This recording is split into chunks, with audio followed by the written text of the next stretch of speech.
afternoon, this is Teresa Feta on Toga Talk. Today we'll be covering the Persian Wars and having some very special guests.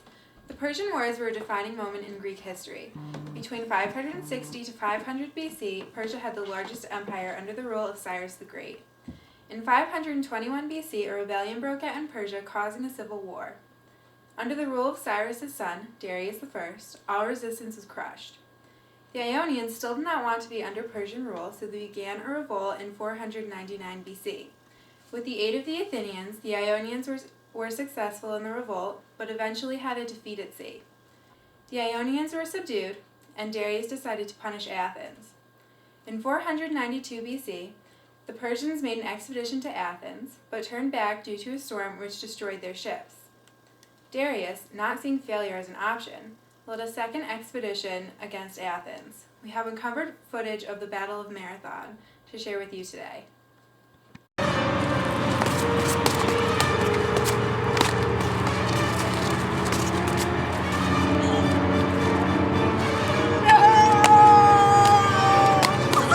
Victory for Athens!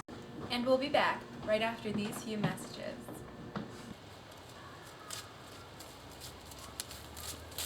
Rejoice! We conquer! Hi, I'm Fitipitties. If I were wearing the Mount Olympus shoe while running the 26 miles from Marathon, I probably wouldn't have died. The Mount Olympus shoe provides flexibility and support for your foot and requires less energy on your run. So the next time you go on a run, wear a Mount Olympus shoe. We're back with our first guest, Xerxes. So I'm sorry to hear about your father dying. Well, you know, he died in 486 BC, which was 11 years ago when I was still a teenager. It's been about 5 years since the battles took place, and I think everyone wants to know how you felt at the time. Well, my father had always made it his mission to conquer Athens, so when he died, I felt as if I needed to do so as well.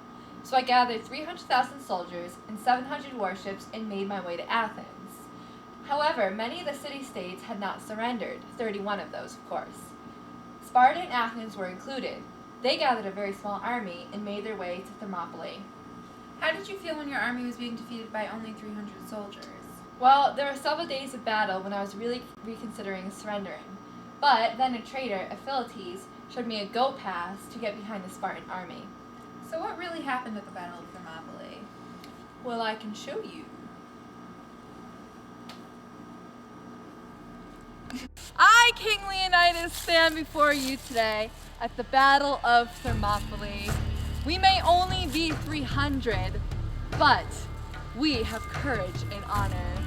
So I ask you men, stand by me and fight! Awoo! Awoo! Awoo! Persian, this is the goat path that you can defeat the Spartans with.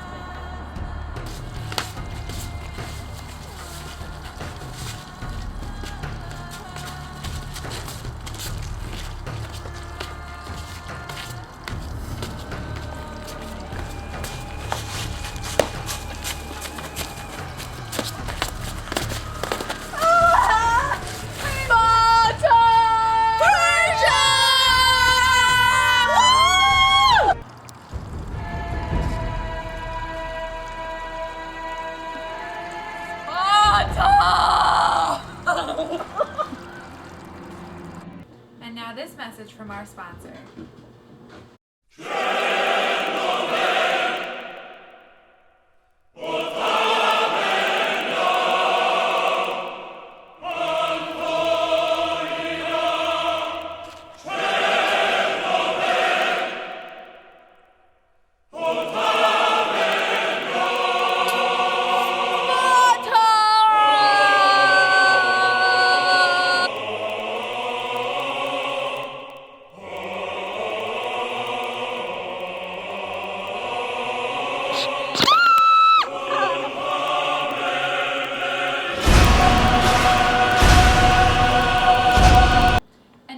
Second guest on the show, an Athenian.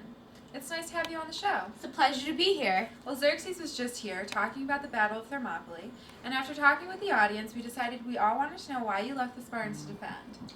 Well, actually, the Spartans allowed us to leave. They wanted us to have an element of surprise over the Persians when they finally followed us back to Athens. And I really commend those 300 Spartans because They allowed us several days ahead of the Persians in the end. So how did you decide to defend your city? Well, first we evacuated all the women and children. All the able men went to the Bay of Salamis to fight for our navy. Themistocles, our general, opposed any form of a retreat. He gathered 378 warships. In 480 BC, the Persian army entered our narrow straits of the Bay of Salamis. We scattered, and this confused them, and we began to ram their ships. I heard that Themistocles tricked Xerxes. Is that true? Yes, there is a rumor that he sent a messenger to Xerxes to tell him that we become allies.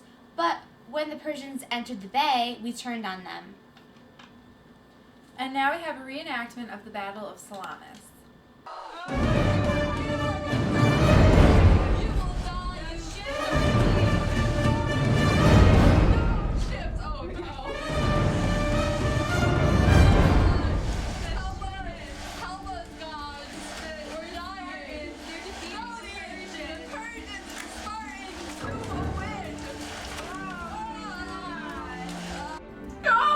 No! My ships are sinking! Oh God! Not the ships! No! That was a very interesting reenactment. Very interesting. So can you please tell us about the Delian League? Well, the Delian League was established after the Greeks won the Persian War. It was an alliance of all the city-states, with Athens, because we're the best, as the most powerful. And if you don't know what an alliance is, it's a formal agreement between two or more nations. What exactly does the Delian League do? Well, if a city-state were attacked by another nation, all of the other city-states would aid them in a war. But the Delian League doesn't exist anymore because it led to the Peloponnesian Wars. Well, that's all we have for today. Tune in next time on Toga Talk, where our special guest will be Herodotus, the Greek historian who's in the process of writing a book about the Persian Wars.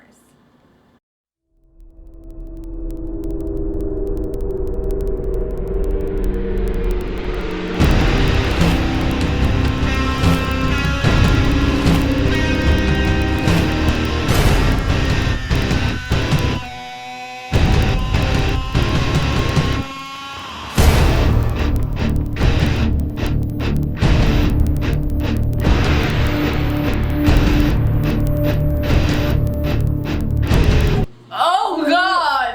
The ships!